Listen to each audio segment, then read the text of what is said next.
ouvert. Au revoir à tous.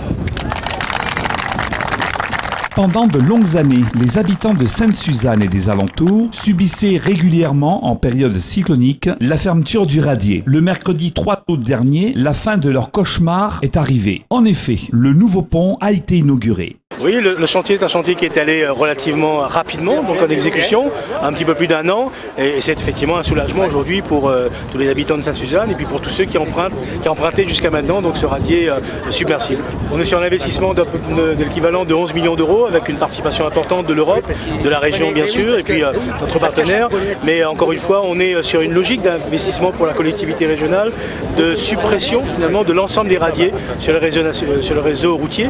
Donc aujourd'hui c'est quasiment le dernier, puisque nous avons déjà réussi à réaliser les travaux des ouvrages d'art donc sur la ravine du Chaudron, sur Takamaka à Saint-Philippe, sur le tampon donc avec le passage de la ravine blanche, et puis aujourd'hui donc ici à Sainte-Suzanne. Donc nous aurons respecté effectivement cet engagement de la suppression totale des radiers submersibles sur le réseau routier. Et bien sûr la réalisation d'un ouvrage comme celui-ci, c'est d'abord une question de partenariat, donc un partenariat qui est abouti aujourd'hui avec la ville de Sainte-Suzanne, avec également l'État, avec la CINOR, avec l'Europe qui participe financièrement, et puis je veux saluer également la famille Toussami qui a permis ici donc en laissant le terrain de faire en sorte que nous puissions donc réaliser cet ouvrage dans les délais nécessaires. C'est plutôt une fierté pour la population de Sainte-Suzanne d'avoir bien travaillé avec les élus de la commune de Sainte-Suzanne, avec la région, avec tous les partenaires, notamment l'État aussi, à la réalisation de ce pont qui fait qu'effectivement on parlera de radier de Sainte-Suzanne au passé à partir de maintenant. Le pont va surtout permettre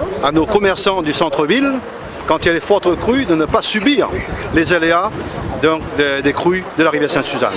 Ça va donc permettre également, et j'espère pouvoir dire que nos commerçants, nos activités de centre-ville vont ne pas subir et surtout continuer à travailler comme il faut à partir de maintenant.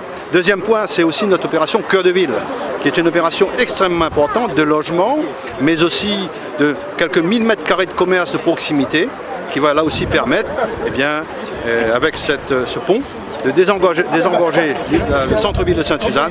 Avec l'opération Cœur de Ville, c'est aussi pour nous l'avenir de notre commune qui est en jeu. Je ne peux d'abord que saluer tout le travail qui a été mené dans la qualité pour pouvoir nous offrir aujourd'hui cet ouvrage d'art. Et j'ai envie de dire enfin, terminer le cauchemar lorsque le radier était submergé, des embouteillages monstres, un coma circulatoire et surtout un gros problème de sécurité. Aujourd'hui, c'est derrière nous. Nous avons un bel ouvrage qui permettra d'une part à tous les automobilistes qui viennent de l'Est de pouvoir circuler librement, mais surtout aux habitants de la commune de Sainte-Suzanne. Et là, j'ai une pensée surtout pour les écoliers, les lycéens et les collégiens. À chaque fois, c'était des embouteillages, des problèmes pour pouvoir arriver à l'heure. Je salue le travail qui a été fait en partenariat